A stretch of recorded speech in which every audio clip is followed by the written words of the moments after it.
So I'm going to be posting this link in chat real quick. Thank you. This is a tournament happening tomorrow. Registration closes in about 2.5 hours, so make sure you register. It is a $500 event, free entry, raising money for FOP, which is a disease. I do not know exactly what it is, to be honest with you, but I know my good friend Cact is running it, so you should definitely be playing in it. That's too funny.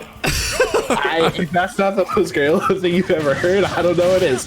But we're going to be hopping to this match. We are going to be seeing the pocket pick with that Cloud out of King Chris. He's played in a few smaller size tournaments, but nothing with any decent money on the line. He's going to be going against Ribbon, that tried and true Pac-Man we've seen time and time again. So let's see how it works out. We're going to be starting here in Smashville. All right, we're gonna see that nice little recovery there from Ribbon. I mean, that was looking super scary at that point, because that down there looked like it was like, you know, I'm sending you right there to the Shadow Realm. Luckily though, gonna be able to recover there really quickly. And this match here, King Chris off to a very decent start, I have to say. Now, you were mentioning here about how Cloud's kind of like the pocket character, but I have been seeing Lights here running this Cloud a couple of times, and it's been pretty decent. It's getting better and better and better, and you're starting to see it unfold right here. Yeah, I mean, no shade to the Cloud whatsoever, and I don't think it's a disrespect thing. I think he may just prefer it in this matchup. Yeah. But you're talking about that trampoline is going to be huge. A lot of Pac-Mans like to play around it. It's a movement option, it's a recovery option, and it also is kind of a safety thing. If you throw it underneath you, it's very difficult to get spiked while it's underneath you. You have to get hit at such a weird angle. But you're going to be seeing Pac-Mans and, you know, Ribbon in general playing around that with a lot. Also has Bell in hand, which is basically just get away from me. That's what you're telling your opponent. Oh, all the time. And, you know, Ribbon, you saw there in that match against Salem, connecting those cleanly. You got to watch out. And that forward there, though, going to slap him away. You see here, Light still keeping him on this lead. Ribbon with a very deep recovery, though. Going to get that trampoline. Oh, my God, don't miss that. They're going to be able to grab right there. And you see here, Light's barely missing onto that beam blade. Yeah, I don't want to jinx it. I've never seen Ribbon mess up one of those trampoline recoveries before. Even when you're close to the ledge, she just has such a good knowledge of the character. And you see that, find that Bell into the back air. You know, gets a nice punish on it there, and yeah. Man, Ribbon looking so crispy tonight, I have to say. Just clean. I love all the matches that we're seeing, the competitive integrity of them just going at it, you know, barely any camping, so much just tactical plays. Look at these nice little beautiful strings here to come out. Still gonna continue on to that pressure.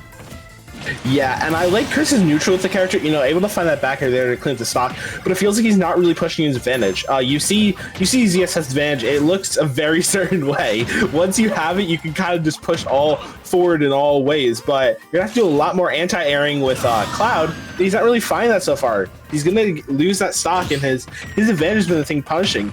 Middies has just been, Ribbons has just been so much more devastating.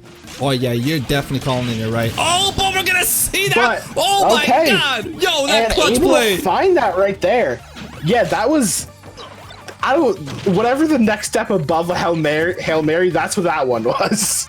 Oh my God, yo, bet everything on the line right there, man. It's like, yo, Griola, I hear you, Griola. Boom. Yeah, all of a sudden connected. Yeah, it wasn't that big of a thing if you missed it, but that's just.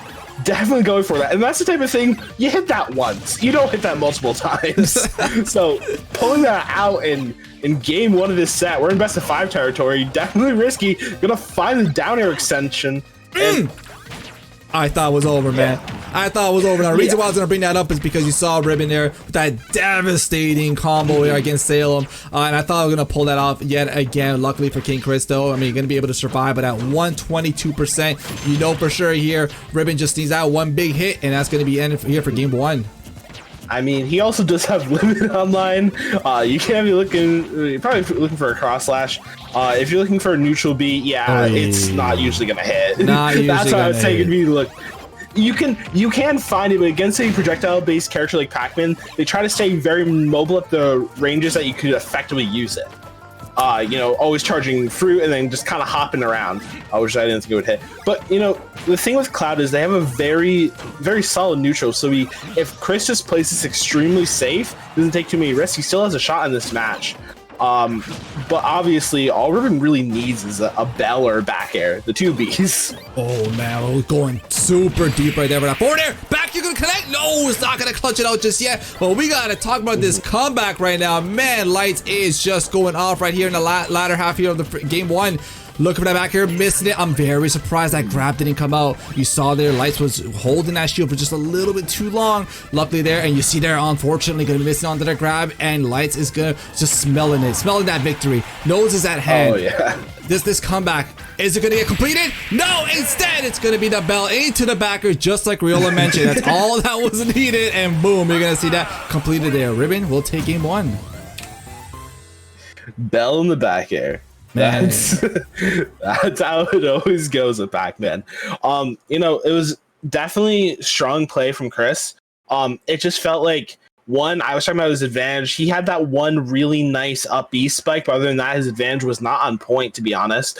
And two, he kept kind of, something I like to see from Clouds that I don't really see that often is when they play conservatively with their limit. A lot of times Clouds get limit and they're like, okay, well, guess I got to throw it out now and charge it again. It feels like they aren't even trying to hit it half the time. They just kind of throw it out on a little bit of a read. So I think if you play a little more carefully, even threaten not using it just because it's the mix-up of, will I use it this time? Will I not use it this time? So that when you actually need to use it or want to use it, it leaves your opponent second guessing. I just like to see a little bit more fluency in the advantage from Chris in this next game. Yeah, I can definitely agree with that. I love that. The analysis definitely on point. Is it actually, wait, switching over to Zero Suit? Yes, we'll be switching over. Someone did call that there in the chat.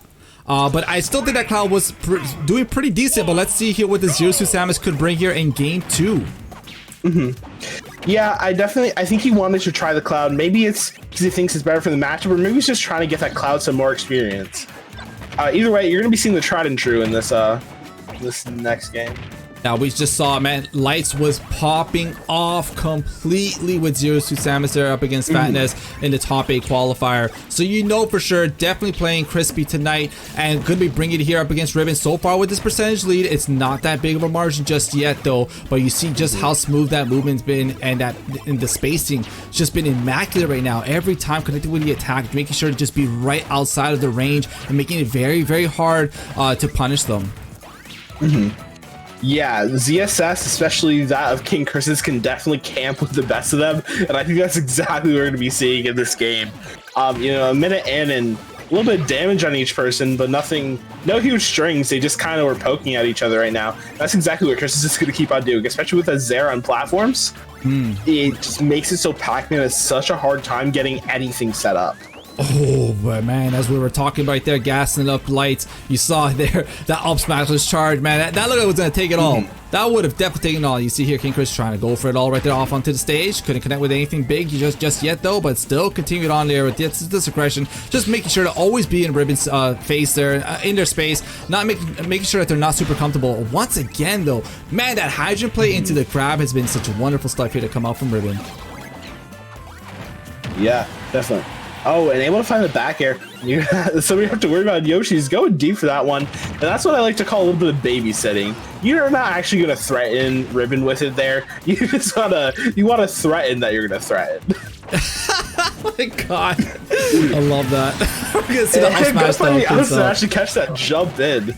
Man, I have to say though, I'm quite surprised that Ribbon was actually able to pull off on this first stock. I felt like Lights had so much of that, like forcing Ribbon at their gameplay, at their tempo. But you're gonna see Ribbon clutching it out, and now Lights is struggling here to try to find an end to that. The grab here into the up air continue some combos, but that downer is gonna get them out of that situation. Are we gonna see a finish here? No, unfortunately missing with that plasma whip. And it's just once again, it starts to get a little bit dangerous because when Pac-Mans get the lead and they start to get into their rhythm, oh, it becomes a nightmare. Yeah, definitely. Especially, you have that bell in hand. Oh, not actually gonna find it there. And, you know, while ZSS... Yeah. I was gonna say, while ZSS can camp with the best of them, you're probably gonna want to find a way to steal a stock. And that up throw, you know, if your opponent knows it's coming, maybe not the strongest kill throw, but that you can literally just chuck your opponent up real quick and usually they'll have no idea what's coming. Gonna catch that as well.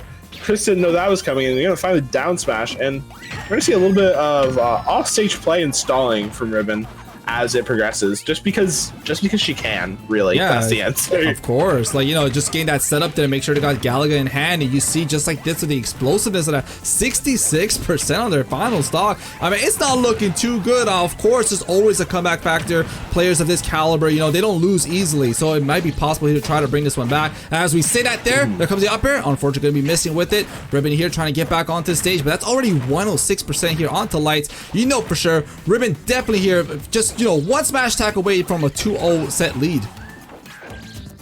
Yeah, definitely. And it looks like, yeah, Chris is going for a little bit more grab than I usually expect out of ZSS, you know. Can't really get the most off of it a lot of times. It's at least nothing true.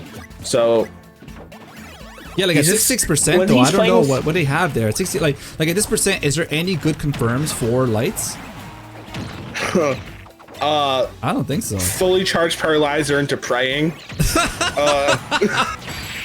I think is the best one, no. But Minnie does not care about your god. Minnie's just gonna up air you. Doesn't find the stock yet, but it's such a good position here.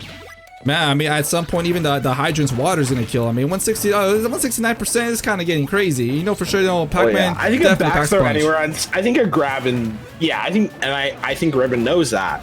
A grab and then Chris is just kind of dead. That's why he's playing around these platforms a lot more. Oh, makes it easier. Gotta find that nice forward air chain. Yeah, we gotta talk about that for sure, man. That looking super nice. You know that what I love about that is the sign of a player there that still has some fight in them, no matter the percent. They're still looking for answers. They're still trying to find something going here. Well, the thing I like about Chris's play is when he's playing so mobile, it's really hard for Ribbon. Yeah, fell into back air once again. Oh, but man. It's so hard for Ribbon when when Lice is fully using that mobility. Because ZSS is really hard to catch, has so many different options to mix it up. And, you know, Pac-Man's going to try to stay, you know, at a decent range most of the time. So fully tracking it can be difficult. But it felt like Lights at certain points was trying to tunnel vision onto certain aspects. He's like, okay, I want a combo now. Okay, I want to play neutral now. It didn't feel like it was flowing properly, if that makes sense. So because of that, his mobility wasn't really on point. And that's usually been a very strong, not feature, but, you know, one of his key traits in his gameplay. And like you're saying, it kind of deteriorated here in this matchup. And Ribbon right now taking this very strong lead, 2-0 in the set. That's going to take a reverse 3-0 here to try to win this. That's going to be super difficult against a player like Lights. I mean, sorry, like Ribbon. Yeah, definitely. We're going to be going to PS2 though for this game 3. Sticking with the ZSS. Getting that immediate air dodge, but it's Pac-Man, so it really doesn't matter. Okay. And never mind, it does matter. What? Ooh. All right, you know what's fun? We got to rewind the clock a little bit. I mean, do you guys remember in the last game there? I want to talk about. Just saying. I'm just saying. I thought about it as soon as it happened. I'm like, God damn it. You know what? It takes an air dodge for Minnie to mess it up. Oh man! I mean, okay. You know what? She's just fair so point. Good at them that it takes an air dodge. I mean, fair point. Honestly, fair point. That you're right. Most characters, and to be fair, most characters would not have gone that low to even risk that because ZSS has a lot of recovery options. Most characters don't really, so they're not even gonna mess with that against Pac-Man. I mean, you're right. Plus, you know, Pac-Man's got that decent recovery. So a lot of times if you see Pac-Man go off there, they're very, very confident in their recovery, able to kind of just charge up their fruits or, you know, get Key in hand or Galaga in hand. But unfortunately right there, that's just the rough start there in game 3. So I don't know for sure. I guess a player like Lights, I don't know if they're going to be able to bring this back on a whole stock deficit. I'm not saying it's not possible, especially right now with the way Ribbon's playing, still playing super clean. Oh, yeah. Lights definitely cannot drop this opportunity. I mean, last game was really dominating. It would be, I mean, like, yeah, maybe, I think it was last stock. Lights got some hits in, but it didn't feel close. So if Ribbon can play like that, then I think she'll be fine. The only issue is how she's dealing with the pressure here. I've seen her do pretty well under pressure in the past, but so far playing this game very, very slow, as we see almost 2 minutes into this match already. I know, it's quite surprising. You see just how like the pace of this match is so slow here compared to the other sets that we've had. But I mean, it's the kind of the patience that these two players have. It's very, very strong. And you know, Ribbon's just doing such a phenomenal job just bringing this back slowly. I mean, only 73% considering they're dropping a whole stock for free, by the way. And it's just like, I don't know, Light's just having such a hard time here trying to find a way to end this stock. Well, I think part of it is he's having a hard time. I think part of it is he doesn't really need to. Gonna get hit with the F smash into the Hydra, the paralyzed Hydra F smash. But I don't really think Lights really needs to look for it right now. He has such a big lead, and ZSS is a character that can kind of just move around. You see, he just has that the Galaga in hand. He's just trying to put on as much extra percent as he can on Ribbon when they don't have their special tool. Ah, that's a very good point. You see it there, it's just like you mentioned. Chris is the parent, and he took away Ribbon's favorite toy, and that's exactly what we're seeing right now. But you know, I don't know. This little chase here looks like more like your older brother took your toy and kind of ran with it, and you just chased him around the house. The toy is in King Chris's hands. Oh. Got the toy back, so we're back to regularly scheduled program. Ribbon's like, it's my turn on the Xbox, and you're gonna see it taken away. Actually, it's my turn on the Atari. I'm sorry, but we're gonna see it there. So far, Ribbon right now, 126%. I mean, it's very, very possible, especially 4% away from getting that rage factor. That's gonna definitely prove to be a tool here that's gonna be used. Now you see that bell though, not gonna connect the up B there. I don't know. I kind of want to see that was a bit raw, and we're gonna see a nice little stock lead so far here for Lights. Yeah, definitely. Reaching that 3-minute mark though, what do you think? Do you think there's a potential to be a timeout? I think there are two possibilities. One, Chris ends up blowing up his next stock because ZSS, or it's timeout. I don't think this ends up being last stock without it being a timeout. Or at least with time a factor. You know, maybe not a timeout explicitly, but it gets low on time. She's like, oh, okay, I have to make something happen, and you do something unsafe trying to make something happen on Ribbon's side. But the way, I kind of thought it was going to be timeout since like the 6-minute mark because of the way Chris is moving with his mobility. I was thinking that's what he needs to do, but it just so happens ZSS is very good at getting those timeouts. Oh yeah, big time. I mean, we're trying to approach that little latter half of here of Game 3, and I still have to commend Ribbon doing such a fantastic job here of bringing this back pretty close, especially if Ribbon finds a way here to end this stock there, and only at a relatively like 44%. That's kind of decent. It's not that bad, but you see there, Lights just taking their time here, jumping around, because you know what? Got the lead, but unfortunately not for long, man. We're going to see one stock apiece here, no matter the SD. Oh, it's still continuing it on, man. Yo, we're so close. Oh, my Lord. What in the heck? What? Ribbon complete turning this around. Forward smash. What is going on right now? Grilla, I'm lost. I don't know what's going on. Coming back with a fury. What happened was she found her one opportunity, and she's been biding her time all game. She finds that opportunity and takes it for everything it's worth. I'm gonna find the key. Not gonna take it yet though. But 135, and this has been a complete change of pace. Oh, that could do it though. That could do it. I don't know. Yeah, I didn't think it was gonna take it there. That was close though. But you see, Lights went for it. Oh, back here. Yeah. Not gonna do it though, man. Not gonna find it, but we're getting to B&B territory. Bell and back air. Woo! Oh man, yeah, just a favorite, you know. Oh, Twitch highlight, you know. Oh, let's go. Ribbon's like, man, you know what? You look a little famished right here. Take this apple. Boom. Gonna take it away. 3-0 in this set. But man, we need to talk about the fact Ribbon was down a whole stock. What happened? Oh my God, Grillo, break it down for me. What happened? Okay, so what happened in that match was Chris was playing with a very timeout-oriented mindset from the entire time. And I think that was obvious. You could see it. You're looking at, even at that point, he's flip kicking back and forth. He's trying to stay away at all costs. And unfortunately, because of that, I don't think he was ready to play the game, realistically. I just don't think he didn't adapt his mindset on the fly. And the second he tried to adapt his mindset, he got blown up in that huge combo string. His mental just wasn't there. Like I said earlier in the set, it felt like he wasn't playing fluid. It felt like he was trying too hard to focus on one thing at a time. That's exactly what I saw in that game. He saw, okay, it is timeout time, instead of, you know, having a fluid, okay, this is what I'm going to do now play style. He felt tunnel visioned. My God, I think you just, that analysis is perfect as always. You always break down the matches so well, and I have to say, I think that's the key right there. Super unfortunate. Lights had a whole stock lead, and there was absolutely no reason to slow down the gameplay right there at that point. I mean, if you have that kind of a lead, you can get comfortable to take some kind of risk and get some of those aggressive strings put together, because for sure, it's not as if like Lights can't play like